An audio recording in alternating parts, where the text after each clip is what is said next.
Você tentou? De verdade, respondeu rápido. Iniciou conversa, fez planos, mostrou interesse, investiu tempo, atenção, energia e recebeu em troca respostas frias, demora, distância crescente, e a sua resposta natural foi tentar mais. Mais mensagens, mais convites, mais explicações, mais esforço. Como se o problema fosse quantidade. Não era. O problema era a lógica por trás do esforço. Porque em dinâmica social existe uma lei que contraria o instinto, e quem não a conhece paga caro por isso. Quanto mais você tenta impressionar, menos você impressiona. E quanto menos você tenta, mais começam a te procurar. Isso não é joguinho, é psicologia humana. Se você já viveu essa situação e sentiu que algo estava errado, mas não sabia nomear, deixa nos comentários uma palavra: postura. Só isso. Você vai entender por que no final. Aqui no canal, não falamos sobre técnicas de conquista. Não ensinamos scripts, nem truques de sedução. Falamos sobre postura emocional. Sobre o tipo de homem que não precisa convencer, porque sua presença já comunica. Eu sou Nome, e hoje você vai entender a lei do esforço reverso aplicada às relações. Fique até o final. O que vem é preciso. Existe um momento específico que você provavelmente conhece. A conversa estava indo bem. As respostas eram rápidas, o tom era leve, havia reciprocidade. E então, sem aviso, algo mudou. As respostas começaram a demorar mais. O entusiasmo foi embora, a energia baixou. E você percebeu. Nesse momento acontece uma das reações mais humanas e mais custosas que um homem pode ter. Ele interpreta a frieza como um problema a ser resolvido com mais esforço. Ele começa a responder ainda mais rápido, como se velocidade demonstrasse valor. Ele inicia mais conversas, como se presença constante gerasse interesse. Ele faz mais convites, como se oportunidade bastasse para criar desejo. Ele explica demais suas intenções, como se clareza eliminasse resistência. Ele tenta, de formas cada vez mais sutis, e às vezes nem tão sutis, provar que merece atenção. A lógica parece sólida. Se há um problema de comunicação, comunique mais. Se há distância, aproxime. Se há frieza, demonstre calor. Mas essa lógica pertence ao mundo das negociações comerciais, das planilhas, dos projetos profissionais. Em relações humanas, especialmente naquelas carregadas de atração e dinâmica emocional, essa equação não só não funciona, ela opera ao contrário. Aqui está o que realmente acontece quando você aumenta o investimento diante da frieza. Você sinaliza que percebeu a mudança e que ela te afetou. Imediatamente, você demonstra que o estado emocional dela tem poder sobre o seu. Isso não é conexão. É dependência de resultado. Você mostra que sua estabilidade não é interna, é condicionada à resposta do outro. E estabilidade emocional é, silenciosamente, um dos atributos mais atrativos que um homem pode ter. Quando ela some, algo fundamental muda na percepção que o outro tem de você. Você ocupa espaço demais na dinâmica, e o que não tem espaço para respirar, sufoca. O que não tem espaço para sentir falta, não sente. O erro não é gostar. O erro não é demonstrar interesse. O erro é deixar que o nível de interesse do outro determine o seu comportamento. Porque no momento em que você começa a reagir ao distanciamento com aproximação, você transfere o controle da dinâmica. E quem perde o controle da dinâmica perde posição. Não por maldade de ninguém, por psicologia humana. Bloco 2. A lição central. O que seu esforço comunica. Existe uma moeda no mundo das relações que não tem nome impresso, mas todo mundo sente o peso. Essa moeda se chama valor percebido, e ela não é determinada pelo que você é determinada pelo que você demonstra precisar. Isso é fundamental. Leia de novo, se necessário. Você pode ser um homem bem-sucedido, inteligente, com vida construída, e destruir sua percepção de valor em uma semana de comportamento ansioso. Porque o que comunica valor não é o currículo, é a postura. E postura, nesse contexto, significa uma coisa muito específica. O quanto a sua estabilidade emocional depende da resposta do outro. Quando você tenta demais, aqui está o que você comunica. Não com palavras, mas com comportamento, que é a linguagem que o cérebro humano lê com mais precisão. Você comunica que precisa de validação, que sua autoestima naquele momento está em espera, aguardando um sinal de aprovação externo para se estabelecer. Isso não é fraqueza moral, é um padrão psicológico, mas é letal para a atração. Você comunica que sua atenção não é seletiva, que qualquer um que apareça recebe o mesmo nível de investimento, independentemente do que ofereça em troca. E o que é dado indiscriminadamente perde raridade. E o que perde raridade, perde valor. Você comunica que aquela pessoa específica ocupa um espaço desproporcional na sua vida, que o seu dia, seu humor, sua energia mental giram em torno de uma variável que você não controla. Isso não cria admiração, cria pressão, e pressão, na maioria dos casos, afasta. Agora, vire a equação.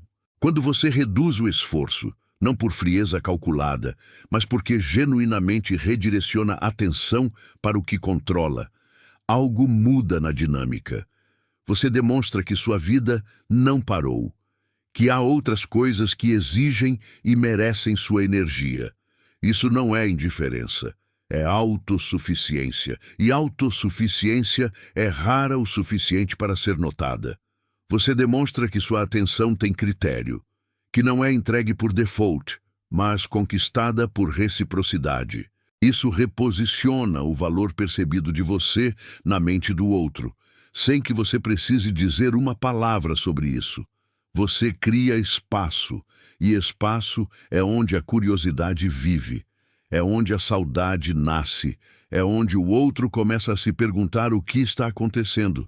E essa pergunta, por menor que pareça, é o início de uma inversão de dinâmica.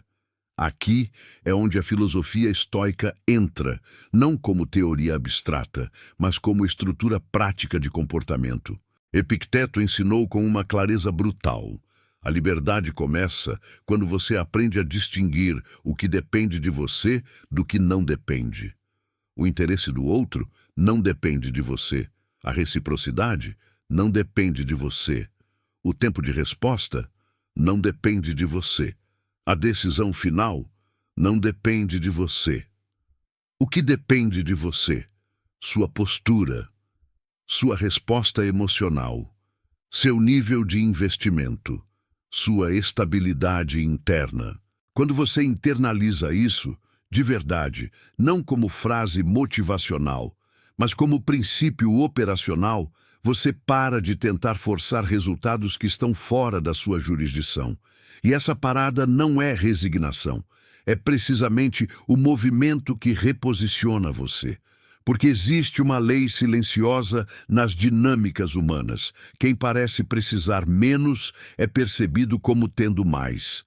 Não é injustiça. É o funcionamento do sistema de valorização social que opera em todos nós, muitas vezes abaixo do nível consciente. A pergunta que fica é esta: você está investindo energia para forçar algo que não controla? Ou para construir algo que ninguém pode tirar de você? Aqui é onde a maioria para, porque até agora o conceito parece claro. Reduzir esforço, manter postura, não reagir à frieza com aproximação. Mas então aparecem as objeções, as situações reais, os cenários que complicam a teoria. E é exatamente aqui que a maioria dos homens abandona o princípio e volta ao padrão antigo. Vamos enfrentar essas objeções diretamente, mas se eu parar de tentar, ela vai achar que perdi o interesse. Essa é a objeção mais comum, e ela revela algo importante sobre o estado mental de quem a faz. Você está preocupado em ser mal interpretado, está preocupado que seu recuo seja lido como desinteresse. E por isso, continua sinalizando o interesse de forma explícita, constante, para garantir que não haja dúvida. Mas pense no que isso significa na prática. Você está gerenciando a percepção dela sobre você. Você está moldando ativamente a narrativa que ela constrói a seu respeito. Você está, em essência, fazendo relações públicas de si mesmo dentro de uma relação pessoal. E aqui está a verdade incômoda. Quando você precisa garantir que alguém saiba que você tem interesse, você já comunicou algo mais profundo, que sua presença sozinha não é suficiente para criar essa certeza. Homens que têm posicionamento não precisam confirmar o próprio interesse repetidamente. A presença deles comunica. O comportamento deles comunica. A qualidade das interações comunica. Se você precisa verbalizar ou demonstrar repetidamente o quanto está interessado, é porque sente, em algum nível, que o que você é não está sendo suficientemente percebido. E a solução para isso não é mais sinalização, é mais substância, é mais investimento em si mesmo, é construir uma vida que fale por você quando você não está falando. Mas e se ela realmente perder o interesse enquanto eu recuo? Então, ela já havia perdido. Isso pode ser difícil de ouvir, mas é uma das verdades mais libertadoras que existem nesse campo. Se o único mecanismo que mantinha o interesse do outro era o seu esforço contínuo, e não a atração genuína, a conexão real, a curiosidade natural, então o que você estava sustentando não era uma relação, era uma performance, e performances são exaustivas e insustentáveis. O recuo estratégico não destrói o que é sólido, ele revela o que não era.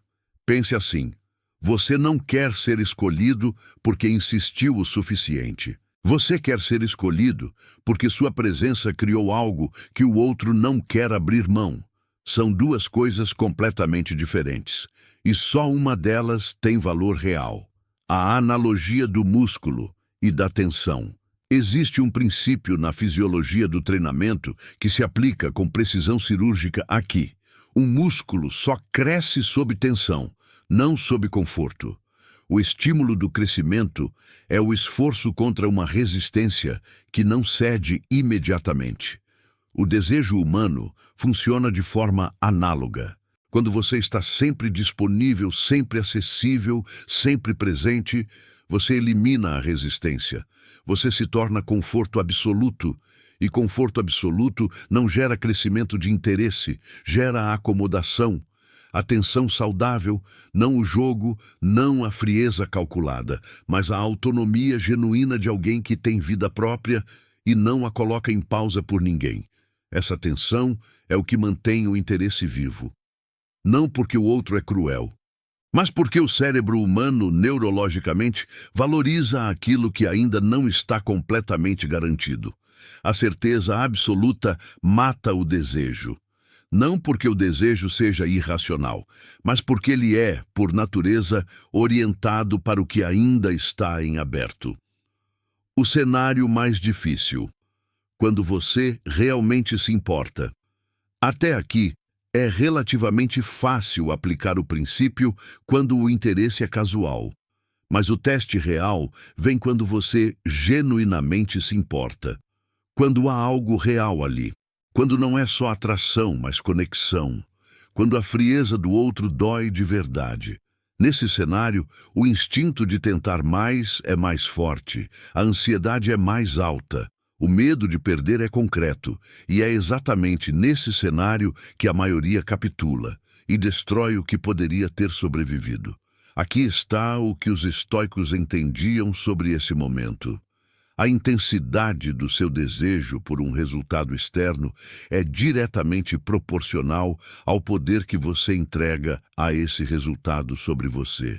Quando você quer tanto que começa a agir por medo de perder e não por escolha de investir, você não está mais agindo de dentro, está reagindo de fora.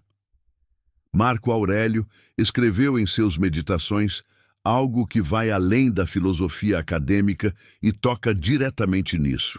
A perturbação não vem das coisas, mas dos juízos que fazemos sobre elas. A frieza do outro não tem poder inerente sobre você. O que tem poder é o julgamento que você faz sobre o que essa frieza significa, sobre você, sobre seu valor, sobre o que está por vir. Quando você recalibra esse julgamento, quando a frieza passa a ser informação, não condenação, você para de reagir. E quando para de reagir, recupera a postura. E postura, no momento mais difícil, é o que separa o homem que é lembrado do homem que é ignorado. A distinção que muda tudo. Existe uma diferença fundamental que precisa ser nomeada com precisão. Indiferença calculada é uma performance. É fingir que não se importa para criar um efeito. É manipulação disfarçada de postura. E o outro, em geral, sente a diferença. Autossuficiência genuína é outra coisa. É o estado de um homem que tem clareza sobre seu valor, tem vida construída, tem direção, e por isso não colapsa quando não recebe validação externa. O primeiro é um truque. O segundo é uma postura de vida, e apenas o segundo produz resultados duradouros, porque apenas o segundo é real. Você não pode fingir ter substância, você só pode construí-la. E quando você constrói, quando sua vida, sua rotina, seus projetos, seu círculo tem peso real, a redução de esforço deixa de ser estratégia e passa a ser consequência natural. Você para de tentar demais, não porque aprendeu uma técnica, mas porque genuinamente tem outras coisas que merecem sua atenção. Essa é a diferença entre um homem que aplica a lei do esforço reverso como tática e um homem que a vive como princípio. Chegamos ao ponto que a maioria dos vídeos evita. Não porque seja difícil de explicar, porque é difícil de aceitar. Tudo o que foi dito até aqui, a lei do esforço reverso, a sinalização de escassez, a autossuficiência como postura, pode ser interpretado como um conjunto de ferramentas para atrair alguém. Uma metodologia mais sofisticada de conquista. Mas se você entendeu dessa forma, você pegou a casca e deixou o núcleo para trás. Porque a transformação real que esse princípio oferece não é sobre como ser mais desejado.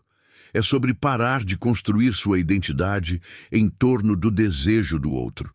Essa é a inversão que muda tudo. O ciclo que você precisa reconhecer. Existe um padrão que se repete com precisão quase mecânica na vida de homens que nunca resolveram essa questão internamente.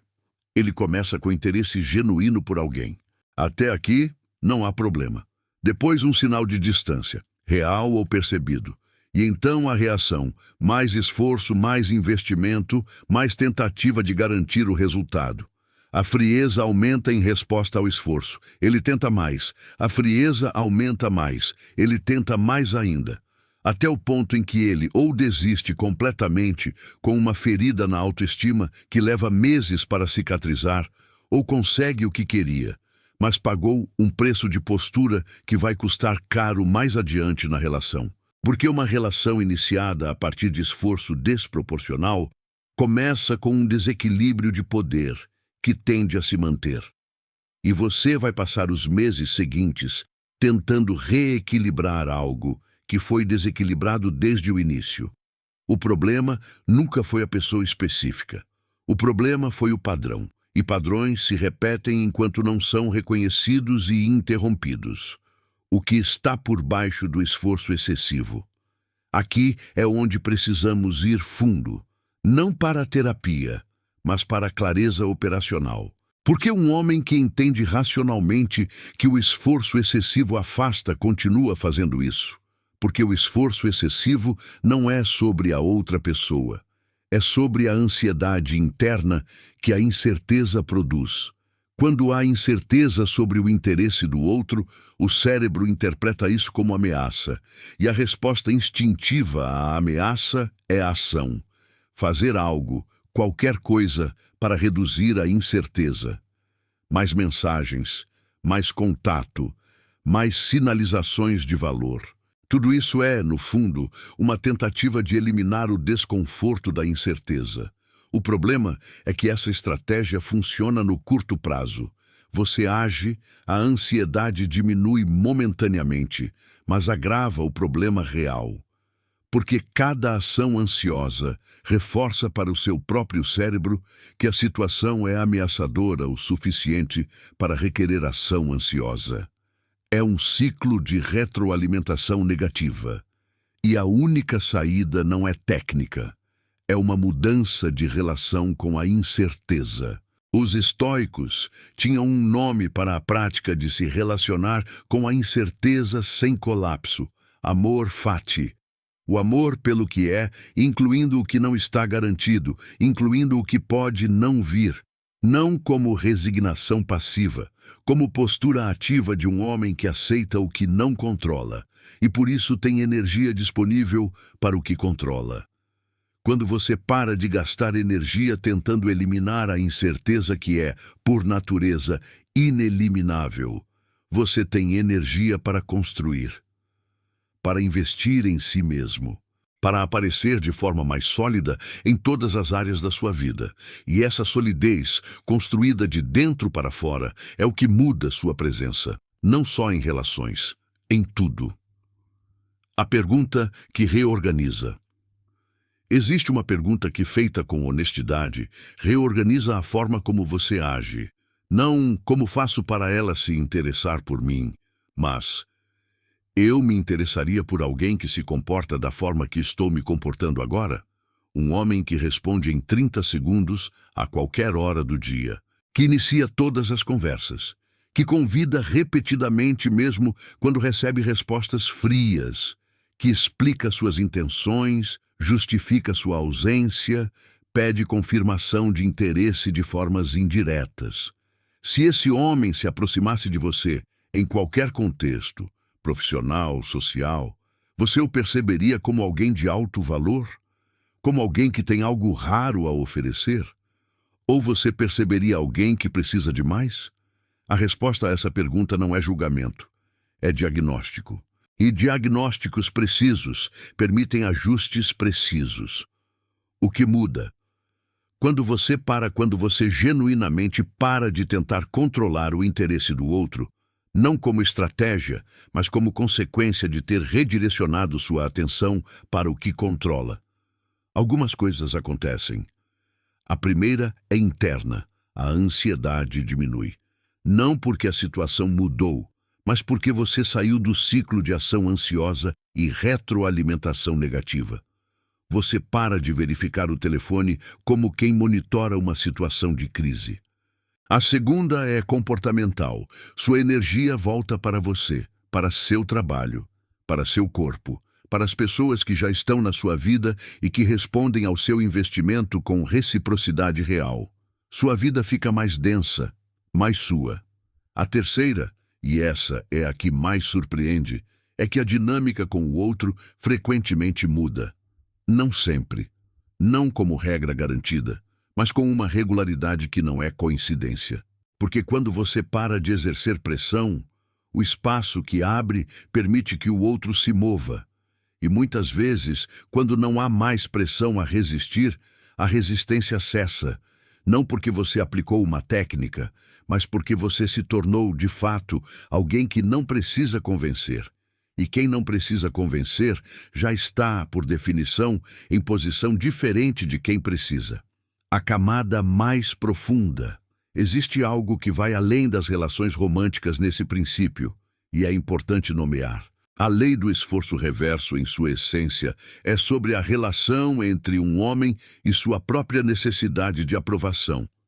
Relações românticas são apenas o espelho mais claro dessa relação, porque é nelas que a necessidade de aprovação aparece com mais intensidade, com menos filtro, com menos possibilidade de racionalização.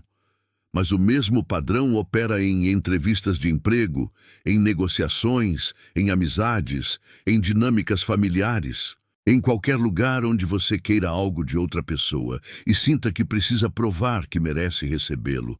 O homem que resolve isso nas relações, resolve em todos os outros campos também.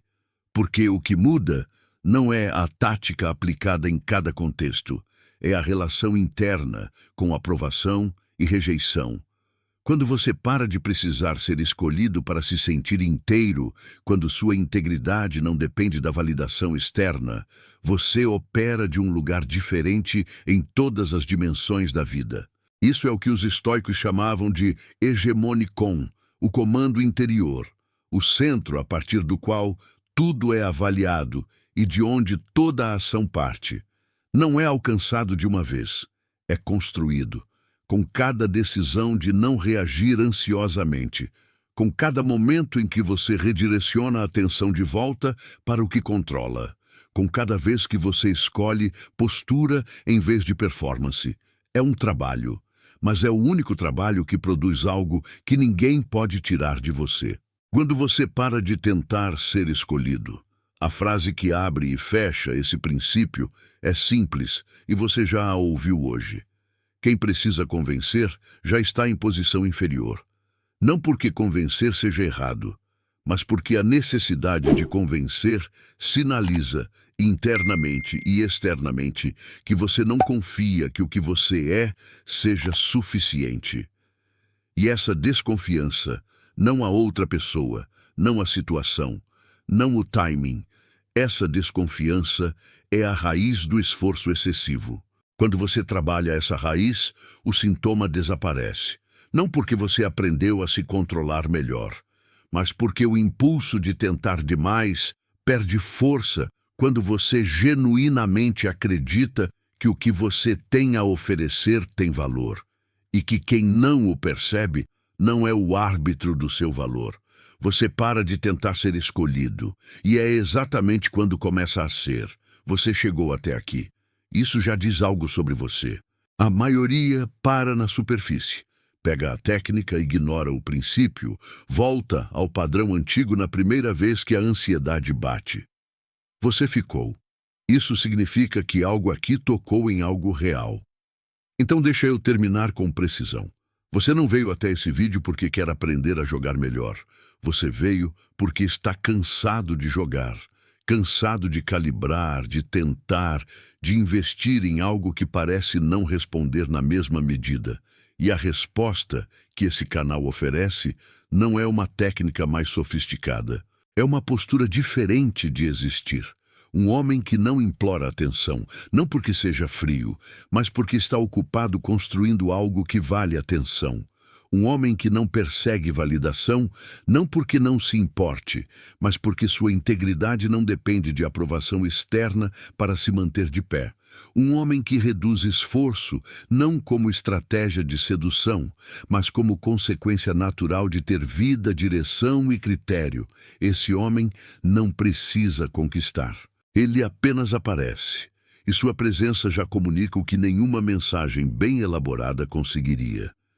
Se você quer continuar construindo essa postura, o próximo passo está aqui. Assista ao vídeo sobre controle emocional sob pressão, onde exploramos o que acontece dentro de você nos momentos de maior tensão e como os estoicos transformavam exatamente esses momentos em vantagem silenciosa. É a camada seguinte do que começamos hoje. E se esse vídeo tocou em algo que você reconhece na sua própria vida, se você já esteve nesse ciclo de esforço crescente e retorno decrescente, deixa nos comentários uma palavra: postura. Só isso, sem explicação, sem contexto. Você vai saber o que significa, e eu também. Inscreva-se no canal. Ative o sino. Não porque eu estou pedindo, mas porque você decidiu que quer continuar tendo acesso a esse tipo de conteúdo. Essa é uma escolha estoica. Você controla o que entra na sua mente. Escolha com critério. Até o próximo.